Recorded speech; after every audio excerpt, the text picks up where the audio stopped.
اب میں آپ کو ذرا اس جو انسانوں میں سے انسان دشمنی کا جن کا سب سے بڑا رول ہے، میں ان کی 2000 سالہ تاریخ کا آپ کے سامنے نقشہ رکھنا چاہتا ہوں۔ ان 1400 سال کا تو میں نے صرف 4 آپ کو پوائنٹس بتائے۔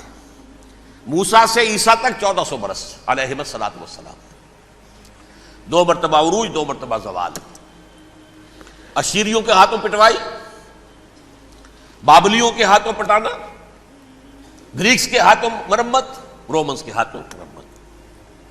یہ جو 2000 سال ہیں، کیونکہ اب تو ظاہر بات ہے 21ویں صدی شروع ہو گئی، 20 صدیاں حضرت مسیح کو پوری ہو گئیں۔ پہلی بات نوٹ کیجئے، حضرت مسیح کی پیدائش ہے سن 1 قبل مسیح۔ یہ نقطہ آپ نے کبھی سنا ہے یا نہیں؟ جب ملینیم کا سلسلہ شروع ہوا تھا پچھلے سال، تو میں نے بیان کر دیا تھا کہ ایک عجیب حساب کے اندر انہوں نے غلطی کی ہوئی ہے۔ حضرت مسیح کی پیدائش ہوئی 25 دسمبر کو، سن انہوں نے شروع کر دیا، جو اس کے بعد جنوری آئی تو پہلا سال شروع ہو گیا۔ اگر جنوری سے پہلا سال شروع ہوا تو یہ 6 دن جو ہیں تو اس کے پچھلے سال میں تھے، لہذا کہا جائے گا کہ Jesus Christ was born 1 year before Christ, BC۔ تو 1 قبل مسیح میں حضرت مسیح کی پیدائش ہوئی۔ یہ آخری اسرائیلی نبی اور رسول۔ یہودی علماء کی مخالفت، دشمنی، سولی پر چڑھوا دینا میں بیان کر چکا ہوں۔ سن 33 عیسوی میں، جبکہ حضرت مسیح کی عمر 33 برس تھی، اللہ تعالیٰ نے انہیں زندہ آسمان پر اٹھا لیا، لیکن یہودیوں نے اپنے خیال کے مطابق انہیں سولی پر چڑھوا دیا، ان کی موت واقع ہو گئی۔ اگرچہ اس کے بعد یہ اختلاف ہے ان میں، یہودی کہتے ہیں وہ سولی پر چڑھ گیا، ختم ہوا، مر گیا۔ عیسائی کہتے ہیں نہیں، انتقال ہوا ہے مسیح کا صلیب پر، لیکن پھر وہ دوبارہ زندہ ہو گئے ہیں۔ ان کی لاش ایک غار میں رکھ دی گئی تھی، وہاں ریزریکشن ہو گیا، ان کا باعث بعد الموت وہیں ہو گیا، اور پھر انہیں اللہ نے زندہ آسمان پر اٹھا لیا۔ تو ہمارے اور عیسائیوں کے درمیان نوٹ کر لیجئے، یہ چیز مشترک ہے کہ حضرت مسیح آسمان پر زندہ اٹھائے گئے۔ فرق کیا ہے؟ وہ سمجھتے ہیں کہ سولی دیے گئے، سولی پر مرے، پھر زندہ ہوئے، پھر گئے۔ ہم سمجھتے ہیں کہ نہیں، وما صلبوہ وما قتلوہ، انہوں نے نہ صلیب دے سکے انہیں اور نہ انہیں قتل کر سکے، بل رفعہ اللہ الیہ، اللہ نے اٹھا لیا۔ پھر ہمارا اور یہ اس کا عیسائیوں کا ایک اور اتفاق ہے، سیکنڈ کمنگ آف جیسس، حضرت مسیح دوبارہ آئیں گے۔ یہ عیسائیوں کا بھی عقیدہ ہے اور ہمارا بھی۔ بہرحال تو جیسا کہ میں نے عرض کیا کہ اس وقت یہ عذاب استیصال، عذاب اکبر کے مستحق ہو چکے تھے، لیکن اللہ نے ان کی مدت دراز کی ہے۔ لیکن ان پر دنیاوی عذاب کا ایک کوڑا جو ہے اللہ تعالیٰ کی طرف سے اسی وقت برسا، دنیاوی عذاب دنیا میں رہتے ہوئے، ختم نہیں کیا۔ 37 برس بعد، حضرت مسیح کے رفع سماوی کے 37 برس بعد، سن 70 میں یہودیوں نے بغاوت کی رومیوں کے خلاف۔ رومی ٹائٹس جنرل تھا ایک، اس نے پھر جو حملہ کیا ہے، 1,33,000 یہودی ایک دن میں قتل کیا یروشلم میں، اور ہیکل سلیمانی گرا دیا۔ وہ ہیکل پہلے بھی گرا تھا، پہلے 1400 سال کے دوران میں بھی نبوکڈنضر نے گرایا تھا، لیکن پھر اس کے 150 سال بعد انہوں نے دوبارہ بنا لیا تھا، اس لیے وہ اسے سیکنڈ ٹیمپل کہتے ہیں۔ پہلا ٹیمپل جو حضرت سلیمان نے بنایا تھا، نبوکڈنضر نے گرا دیا 587 قبل مسیح میں، پھر دوبارہ انہوں نے 150 سال کے بعد بنا لیا۔ وہ اس تاریخ کا حصہ ہے، میں نے جس کے بارے میں آپ کو تفصیل نہیں بتائی۔ اس میں یہ ہوا سن 70 میں وہ گرا دیا گیا، وہ آج تک گرا پڑا ہوا ہے۔ نمبر 2، یہ کہہ دیا گیا کہ یہودیوں اس ارض فلسطین سے نکل جاؤ، تم یہاں نہیں رہ سکتے اب۔ لہذا جس کا جہاں سینگ سمایا چلا گیا، یورپ میں چلے گئے، ایشیا میں آ گئے، عرب میں آ گئے۔ یہ 3 قبیلے جو رات بھی میں نے عرض کیا تھا، بنو قینقاع، بنو نذیر اور بنو قریظہ، یہ وہاں سے آ کے مدینے میں آباد ہو گئے۔ جس کا جہاں سینگ سمایا، افریقہ میں، ہندوستان میں، جہاں چلے گئے۔ ڈایاسپورا اسے کہتے ہیں، وہ آپ نوٹ کر لیجیے اس لفظ کو، ڈایاسپورا، ہمارا دور انتشار، جبکہ ہمیں ہماری اصل سرزمین تو فلسطین ہے، حضرت ابراہیم کا مسکن، حضرت اسحاق حضرت یعقوب کا مسکن فلسطین، یہ ہے ہماری اصل جاگیر، یہ تو ہماری جدی پشتی جاگیر ہے، لیکن یہاں سے نکال دیے گئے سن 70 عیسوی میں، اور وہاں سے لے کے 1917 تک ان کا ڈایاسپورا جاری رہا۔ یہ دور انتشار ہے۔ اس دور انتشار کے اب چند حصے ہیں جس کو میں چاہتا ہوں کہ آپ علیحدہ علیحدہ سمجھ لیں۔ دور انتشار کا جو پہلا جو ہے تقریباً 300 برس، رومی حکمران تھے، وہ یہودیوں کے بھی دشمن تھے اور عیسائیوں کے بھی دشمن تھے، عیسائی اور یہودی ایک دوسرے کے بھی دشمن تھے، لیکن رومی سمجھتے تھے کہ یہ ایک ہی تھیلی کے چٹے بٹے ہیں۔ رومیوں کے نزدیک عیسائی بھی یہودیوں ہی کا ایک فرقہ تھے، کوئی علیحدہ مذہب تو تھا ہی نہیں، لہذا رومی جو ہیں رومنز وہ ان دونوں کو ستاتے تھے، مارتے تھے، اور یہ آپس میں لڑتے تھے، یہودی عیسائیوں کو مارتے تھے، عیسائی یہودیوں کو مارتے تھے۔ یہ ہے 300 برس تک کی تاریخ۔ سن 300 عیسوی میں کیا ہوا؟ ایک معجزہ ہو گیا۔ بہت عظیم ایمپرر کانسٹینٹائن، قسطنطین اعظم، رومن ایمپررز میں سے بہت بڑا ایمپرر، وہ عیسائی ہو گئے۔ اب تو معاملہ بالکل تلپٹ ہو گیا، پوری سلطنت عیسائی ہو گئی۔ اب عیسائیوں کے عیش ہو گئے اور یہودیوں پہ مار پڑنی شروع ہوئی۔ اب عیسائیوں کا آپ خود سوچئے کہ جنہیں وہ خدا بنا بیٹھے ہیں، خدا کا بیٹا قرار دے رہے ہیں، ان کے قاتل کون؟ یہودی بدماش۔ لہذا ان کی وہ پٹائی شروع ہوئی ہے یورپ میں، پوری رومن امپائر میں، انہیں ذلیل کیا گیا، شہروں میں آمد بند، علیحدہ رہو، گھیٹوز کے اندر رہو۔ یہودی کا نام جو ہے وہ گالی بن گیا، جیسے آج بھی یہودی گالی کہتے ہیں، جیسے خنزیر کا لفظ، آخر وہ بھی اللہ کی مخلوق ہے، لیکن آپ کو معلوم ہے کوئی شخص زبان پر نام نہیں لانا چاہتا خنزیر کا، سور کا، ہے تو مخلوق، وہ بھی ایک حیوان ہے۔ ایسے ہی یہ ہے یہودی، یہودی گالی، جیوٹ گالی۔ لہذا ایک طرف تو ان دونوں کے درمیان دشمنی، جس کو قرآن کہتا ہے وَأَغْرَيْنَا بَيْنَهُمُ الْعَدَاوَةَ وَالْبَغْضَاءَ، ہم نے ان کے مابین دشمنی جو ہے پیدا کر دی ہے۔ اور جب یہ پوری سلطنت عیسائی ہو گئی تو قافیہ تنگ ہو گیا یہودیوں کا۔ اب آئیے 571 عیسوی، یعنی جب کہ ڈایاسپورا کو کتنا عرصہ ہو چکا تھا؟ 500 برس۔ سن 70 سے شروع ہوا ڈایاسپورا، جب ٹائٹس نے گرایا ہے ہیکل کو اور نکال باہر کیا انہیں فلسطین سے، بھاگ جاؤ، یہاں ایک یہودی بھی نہیں رہے گا، فلسطین سے نکال دیے گئے۔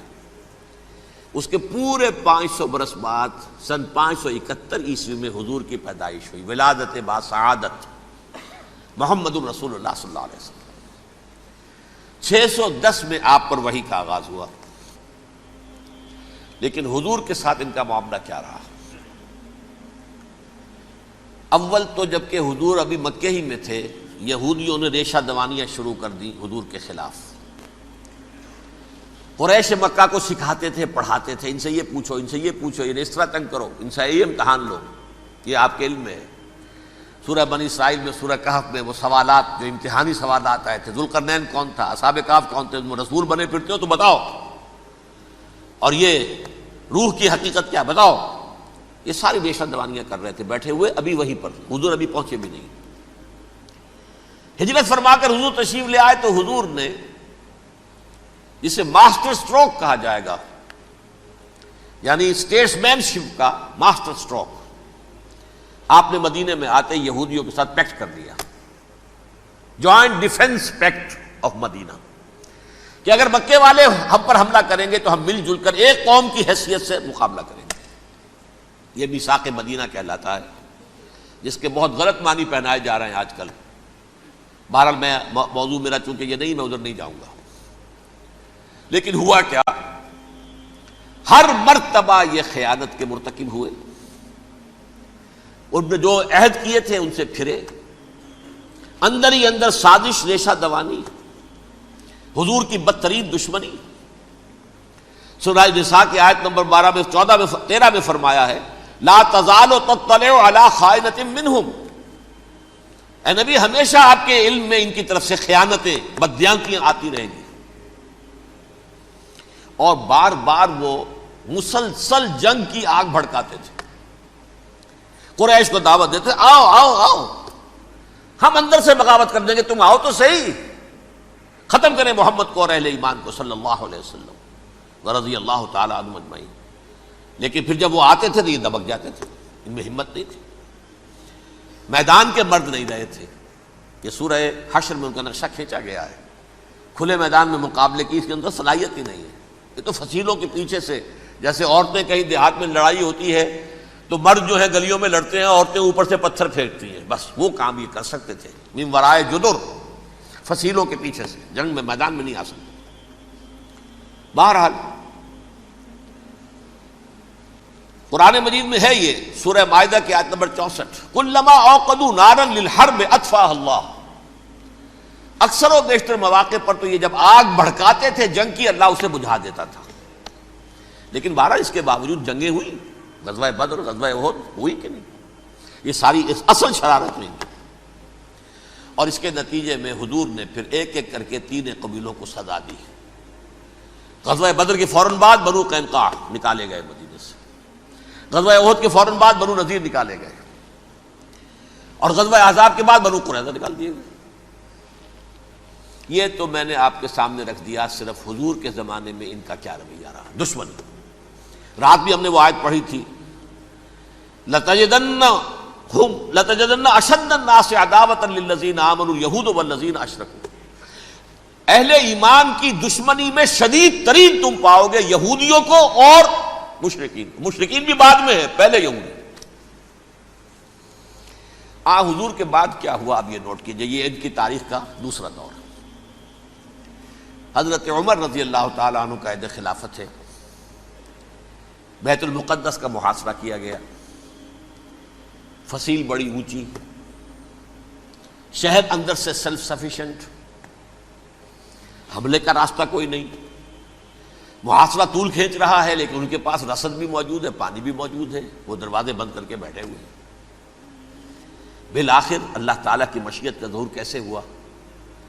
ان کے کچھ علماء آئے فصیل پر، کہا دیکھو مسلمانوں، تم قیامت تک بھی یہاں پڑے رہو گے محاصرہ کر کے، ہمارا یہ شہر فتح نہیں ہوگا. ہاں ایک درویش بادشاہ کے ہاتھوں یہ شہر فتح ہونا ہے، لیکن تمہارے اندر ہمیں وہ نظر نہیں آ رہا. ابو عبیدہ بن الجراح رضی اللہ تعالی عنہ، امین هذه الامہ، ان کا فوراً ذہن گیا وہ درویش بادشاہ مدینے میں بیٹھا ہوا ہے، عمر رضی اللہ تعالی. اب ایک اور عمر بھی ہے جو قندھار میں بیٹھا ہے. نقشہ وہی ہے، سادگی کی حد تک نقشہ وہی، بالکل وہی، اپنی آنکھوں سے دیکھا ہے، وہی سادگی. عمر اول، عمر ثانی تھے عمر بن عبدالعزیز. اب ایک اللہ کے فضل سے اللہ تعالیٰ ایدہ اللہ بنصرتہ، اللہ تعالیٰ ان کی نصرت فرمائے، دشمنوں کو ان کے مقابلے میں نیست و نابود کرے. انہوں نے ریکویسٹ بھیج دی کہ حضور تشریف لائیے، یہ شہر فتح ہو جائے گا.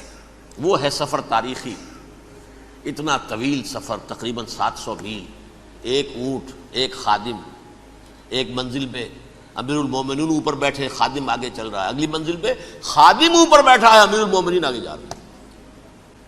اور جب پہنچے ہیں تو وہ باری تھی خادم کی. انہوں نے ہاتھ جوڑ دیا، حضور خدا کے لیے تم کیا کہیں گے لوگ، وہ میرا برا حال کر دیں گے، تمہیں شرم نہیں آئی؟ امیر المومنین پیدل آگے چل رہے ہیں نکیل پکڑ کر، اور تم بیٹھے ہو اوپر براجمان ہو. حضرت عمر فرمایا الدور دورک، نہیں باری تمہاری ہے، بیٹھ. اس حال میں پہنچے ہیں.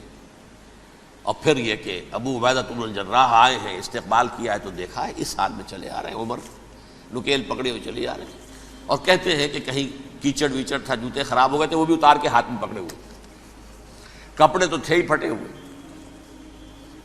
انہوں نے کہا بھی حضرت ابو عبیدہ نے، دیکھیے یہ بڑا متمدن ملک ہے، بڑا مہذب علاقہ ہے، یہ آپ ذرا حلیہ اپنا درست فرما لیں تب جا کے پیش ہم آپ کو کریں گے.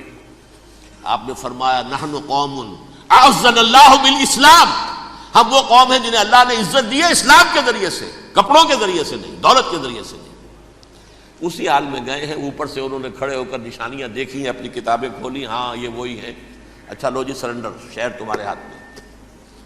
خون کا ایک قطرہ نہیں بہا اور بیت المقدس فتح ہو گیا۔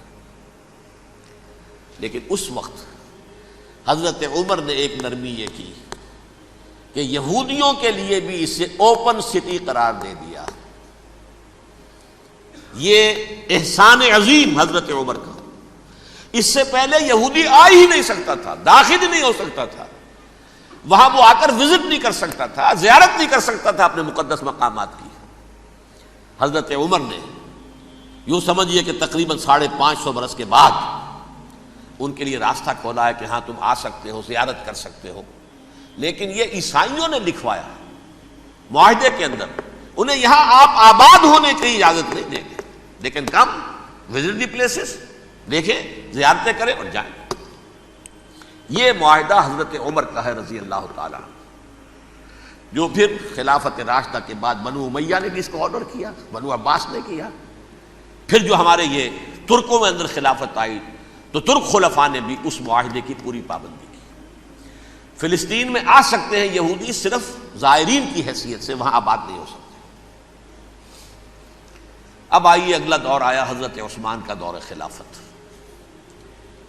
یہ ہے وہ وقت کہ اب یہود نے امت مسلمہ کی پیٹھ میں چھرا گھونپا۔ وہ کیسے؟ ایک یہودی عبداللہ ابن سبا اسلام کا لبادہ اوڑھ کر آ گیا، معاشرے کا جائزہ لے لیا، ان میں بنو ہاشم اور بنو امیہ میں جو پرانی کشاکش تھی اس کے کچھ نہ کچھ جراثیم باقی ہیں، اگر ان کو ذرا بھڑکا دے تو مسلمانوں میں انتشار پیدا ہو جائے۔ کہا یہ عثمان کون ہے؟ یہ تو بنو امیہ میں سے ہے، یہ حق تو بنو ہاشم کا ہے، خلافت ان کے پاس ہونی چاہیے، محمد کے تو رشتہ دار وہ ہے صلی اللہ علیہ وسلم۔ عوام الناس کے اندر بات پھیلنی شروع ہوئی، پھر ایک بڑی سازش کے انداز میں حضرت عثمان کے خلاف پروپیگنڈا، حضرت عثمان کے جو عاملین تھے، گورنر تھے، ان کے خلاف پروپیگنڈا، اور ایسی ہوشیاری کرتے تھے کہ کوفے میں کوفے کے حاکم کے خلاف کچھ نہیں کہنا، اجی مصر میں یہ ہو رہا ہے، اجی شام میں یہ ہو رہا ہے، اجی یہ جو عثمان ہے وہ یہ کر رہا ہے، یہ ظلم ہو رہا ہے، یہ لوٹ مار ہو رہی ہے، یہ خیانتیں ہو رہی ہیں۔ اب نہ تو اس زمانے میں مینز آف کمیونیکیشن، کیسے تصدیق کریں؟ افواہیں تو آپ آج کراچی کے اندر شروع ہو جائے تو پتہ نہیں چل سکتا کسی کو کہ کیا اس میں صداقت ہے کیا جھوٹ ہے، اور بری بات جو ہے فطرت انسانی کی کمزوری ہے وہ فوراً قبول کرتا ہے، کسی کے بارے میں اچھی بات ماننے کو تیار نہیں ہوتا لیکن بری بات تو فوراً تیار۔ بہرحال یہ فتنہ انہوں نے اٹھایا، حضرت علی کی الوہیت کا فتنہ اٹھایا، حضرت عثمان کے خلاف الفتنۃ الکبریٰ برپا کیا، حضرت عثمان شہید ہوئے، اس کے بعد 5 برس تک مسلمان ایک دوسرے کی گردنیں کاٹتے رہے، باہمی خانہ جنگی ہوئی، امت کو وہ زخم لگایا ہے جو آج تک جس سے خون رس رہا ہے۔ یہ شیعان عثمان اور شیعان علی تھے جو بعد میں پھر سنی اور شیعہ ہو اور آج تک ہے۔ فتنہ کس نے جگایا؟ ایک عبداللہ ابن سبا یہودی اور اس کے کارندے، شیطان کا ایجنٹ، اور انسانوں میں سے بھی اس کے جو بھی حواریین تھے اور شیطانوں کے اندر سے بھی تھے، انہوں نے بھی اس آگ کو بھڑکایا۔ یہ آپ سوچ لیجئے کہ یہ کس نے وہ زخم لگایا؟ یہودی۔ اگلا دور آیا، خلافت راشدہ ختم ہوئی، بنو امیہ کا بھی دور کافی گزر گیا۔ طارق ابن زیاد 712 عیسوی میں حملہ کرتے ہیں اسپین پر۔ اسپین اس وقت عیسائیت کا بہت بڑا گڑھ، بڑے کٹر ترین عیسائی جو ہے وہ اسپین میں تھے، لہذا یہودیوں کی وہاں بہت پٹائی ہوتی تھی، بہت پٹائی ہوتی ہے، میں بتا چکا ہوں، دشمنی تھی ان کی تو چلی آ رہی تھی عیسائیوں کے ہاتھوں یہودیوں کی، وہ تو سن 300 عیسوی سے ایمپرر کانسٹنٹائن کے بعد سے شروع ہو گئی تھی۔ اس حوالے سے یہودیوں نے اس وقت چالاکی یہ برتی، کچھ راستے واسطے بتائے، کچھ مدد کی طارق ابن زیاد کی۔ طارق ابن زیاد نے انہیں اپنا محسن سمجھا، ہسپانیہ فتح ہو گیا تو یہودی چونکہ محسنین کی فہرست میں آ چکے تھے، انہیں بہت اقتدار نصیب ہوا، بڑی سپورٹ مسلمانوں نے دی۔ ان کے بڑے بڑے علماء جو ہیں اسی دور کے اندر پیدا ہوئے، بڑے بڑے تھنکرز ان کے اسی دور میں پیدا ہوئے۔ بن گوریون جو کہ ایک وزیر اعظم تھا اسرائیل کا، اس نے یہ لکھا ہے اپنی کتاب میں، Muslim Spain was the golden era of our diaspora. وہ ڈائسپورا جو 70 عیسوی سے شروع ہوا تھا اور 1917 عیسوی تک جاری رہا ہے، اس میں سے گولڈن ایرا ہمارا جو تھا وہ مسلم اسپین تھا. ہسپانیہ میں بیٹھ کر ہم نے عیش کیے. لیکن وہاں سے انہوں نے اور جو کچھ کیا، یہ تو داستان کے بہت سے گوشے ہیں، لیکن میں جس اسٹریٹ لائن میں چل رہا ہوں اس کے اعتبار سے ایک بات سمجھ لیجیے. وہاں بیٹھ کر انہوں نے اب عیسائیت کی پیٹھ میں چھرا گھونپا، پروٹیسٹنٹ مذہب پیدا کیا، تقسیم کر دیا. جیسے شیعہ سنی کی تقسیم، عبداللہ ابن سبا، رومن کیتھولک اور پروٹیسٹنٹ کی تقسیم، یہودی علماء. ہوتا کیا تھا؟ ہسپانیہ کی یونیورسٹیاں ہیں، کارڈووا میں ہے، ٹولیڈو میں ہے، گریناڈا میں ہے، غرناطہ، قرطبہ، تولیتلا، اور وہاں آتے تھے لوگ. فرانس سے چلے آ رہے ہیں نوجوان پڑھنے کے لیے، جرمنی سے چلے آ رہے ہیں، اٹلی سے چلے آ رہے ہیں. 3 ہی ملک قریب ترین پڑھتے ہیں سینٹرل جو یورپ کے ہیں. یہاں پر جو ہے وہ اسلام جو نور پھیلا رہا تھا اس سے بھی مستفیض ہوئے. جہالت کے جو ہے پردے ان کے وہ چھٹے. اس کے ساتھ ہی وہ یہودی وہاں ان کے اندر جو جراثیم داخل کر رہے تھے، وہ اس عیسائیت کے خلاف بغاوت تھی جو اس وقت دنیا میں عیسائیت اس وقت تھی. پوپ کا راج تھا دنیا میں اس وقت. یورپ میں جو عیسائیت تھی اس میں ایک طرف بادشاہ تھے، لیکن بادشاہوں کی حیثیت وہاں پر یوں سمجھ لیجئے کٹ پتلیوں کی تھی. اصل قوت پوپ کے ہاتھ میں تھی. اور پوپ کو انہوں نے جیسے قرآن نے کہا اتخذوا احبارہم ورہبانہم اربابا من دون اللہ، چونکہ سینٹ پال نے شریعت موسوی ساقط کر دی تھی تو اب شریعت تھی ہی نہیں. پوپ کو اختیار تھا جس چیز کو چاہے حلال قرار دے دے، جس چیز کو چاہے حرام قرار دے دے. اتخذوا احبارہم ورہبانہم اربابا من دون اللہ. انہوں نے کہا صاحب یہ پوپ کس بلا کا نام ہے، یہ بھی انسان ہے. بات تو ٹھیک تھی نا، اصل حیثیت تو کتاب کی ہونی چاہیے نا، ڈیوائن بک، دی ریویلڈ اسکرپچر. لہذا یہ کتاب ہر شخص پڑھ سکتا ہے. کوئی پوپ کے باپ کو جو ہے کوئی اس کے لیے پروپرائٹری رائٹس تو نہیں ہے کہ صرف پوپ پڑھ سکتا ہے یا پادری پڑھ سکتے ہیں. ہم بھی پڑھ سکتے ہیں، ہم بھی سمجھ سکتے ہیں. یہ باتیں تھی کہ جن کو بڑھا چڑھا کر بیان کر کے اور پوپ کا اقتدار ختم کرا دیا اور توجہ مرکوز کر دی بائبل کی طرف. اب بائبل میں بڑا حصہ تو اولڈ ٹیسٹامنٹ کا ہے. نتیجہ کیا ہوا؟ یہود کی عظمت پروٹیسٹنٹس کے نزدیک مسلم ہو گئی. اصل قوم تو یہ ہے. وہ دشمنی بدلی کہ نہیں بدلی؟ موسیٰ کے امتی یہ ہے، تورات موسیٰ کو دی گئی، ابراہیم کی نسل یہ ہے.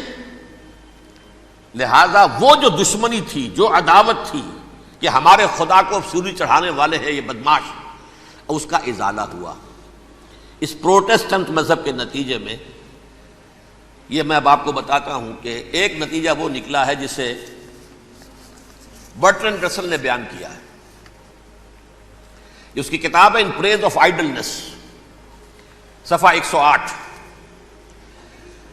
وہ لکھتا ہے the Christians retaining the Judaic belief in special revelation added to it the Roman desire for worldwide domination and the Greek taste for metaphysical subtleties. The combination produced the most fiercely persecuting religion that the world has yet known. یہ 3 چیزیں آ کر عیسائیت میں مل گئی. ایک تو جب یہ اولڈ ٹیسٹمنٹ جو ہے وہ ان کے ہاتھ میں آ گئی، اور اس کے میں کچھ آپ کو بتا دیتا ہوں کہ اولڈ ٹیسٹمنٹ کی تعلیمات، کیونکہ یہ اولڈ ٹیسٹمنٹ جو ہے یہ محرف تھی. اصل تورات تو گم ہو گئی تھی 587 قبل مسیح میں، جب پہلی مرتبہ ہیکل جو ہے تباہ ہوا ہے، اس وقت ختم ہو گئی تھی. اس کے کوئی 150 سال کے بعد انہوں نے یادداشتوں سے مرتب کر کے لکھی ہے. اب اس میں ان کے اپنے خیالات، اپنے امانی، اپنی توجیحات وہ شامل ہو گئی. لہذا میں آپ کو حوالے دیتا ہوں اس کتاب کے اندر مظالم کی جو تعلیم دی گئی ہے، اہل کتاب نے اپنے مظالم قتل عام کے جواز کے لیے تورات میں تبدیلیاں کی اور پیغمبروں پر دہشت ناکی اور بدترین حرام کاری کے الزامات لگائے. سنیے، پہلا حوالہ ہے یہ گنتی باب 31 آیات 17-18. اس لیے ان بچوں میں جتنے لڑکے ہیں سب کو مار ڈالو، اور جتنی عورتیں مرد کا منہ دیکھ چکی ہیں ان کو بھی قتل کر ڈالو، لیکن ان لڑکیوں کو جو مرد سے واقف نہیں اور اچھوتی ہیں اپنے لیے زندہ رکھو. یہ کسی اللہ کی کتاب کا یہ جملہ ہو سکتا ہے؟ کسی ریویل بک کا؟ اور سنیے، یہ ہے استثناء ڈیٹرانومی باب 20 آیت 16-18. پر ان قوموں کے شہروں میں جن کو خداوند تیرا خدا میراث کے طور پر تجھ کو دیتا ہے، کسی ذی نفس کو جیتا نہ بچا رکھنا، جیسا خداوند تیرے خدا نے تجھ کو حکم دیا بالکل نیست کر دینا. مرد، عورتیں، بچے، بوڑھے سب ختم. یہ کتاب مقدس ہے. اور سنیے، سیموئیل باب 27 آیت نمبر 9. اور داؤد نے اس سرزمین کو تباہ کر ڈالا اور عورت مرد کسی کو جیتا نہ چھوڑا. نمبر 4، ان سب آباد شہروں کو ماں، عورتوں اور بچوں کے بالکل نابود کر ڈالا. کتاب استثناء باب 3 آیت 6. یہ ہے جو کہہ رہا ہے برٹرنڈ رسل، کرسچینٹی میں آ کر اب یہ تین چیزیں شامل ہو گئی. ایک تو یہ باربیرین یہ تعلیم جو ہے، اور یہ مذہب کے نام پہ تعلیم، یہ کتاب مقدس کی تعلیم. نمبر 2، رومنز کے اندر جو ایک تمنا تھی ورلڈ ڈومینیشن کی، وہ عیسائیت کے اندر آ گئی. اس لیے کہ پوری رومن امپائر جو ہے عیسائی ہو گئی، تو اسے وراثت کے اندر ورلڈ ڈومینیشن کی جو ایک تمنا تھی وہ مل گئی. اور پھر یہ کہ انہوں نے جو توہمات تھے یونانیوں کے، ان کو بھی اپنے ہاں مختلف شکلوں کے اندر جمع کر لیا. ان تین چیزوں کا the combination produced the most fiercely persecuting religion that the world has yet known. اس کے نتیجے میں دنیا میں تاریخ انسانیت کے اندر جو بدترین خونخوار ترین مذہب ہو سکتا ہے وہ شکل عیسائیت نے اختیار کی. اور اس کا مظہر عتم کیا تھا؟ نوٹ کیجئے،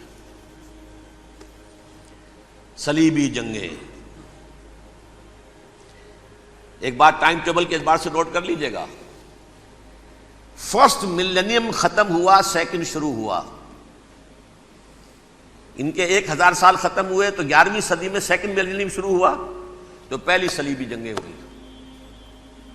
لاکھوں مسلمان قتل کیے.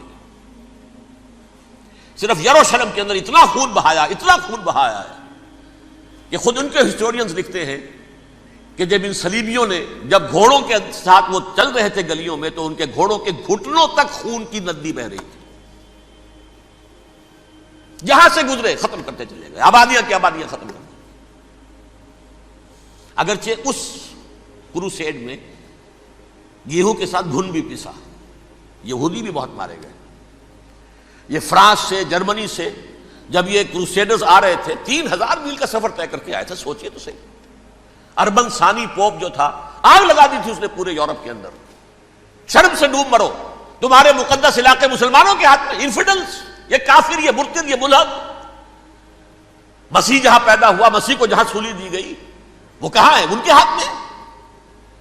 وہ آگ لگائی ہے، 3000 میل کا فاصلہ طے کر کے یہ قومیں آئی ہیں وہاں، اور جو تباہی مچائی ہے انہوں نے. تاریخ انسانی میں ایسی بربریت کی کوئی مثال. اور یہ ان کے اپنے ہسٹورینز لکھتے ہیں. شرم کے مارے ایسے محسوس ہوتا ہے جیسے ان کی گردنیں جھکی جا رہی ہوں. لکھتے ہیں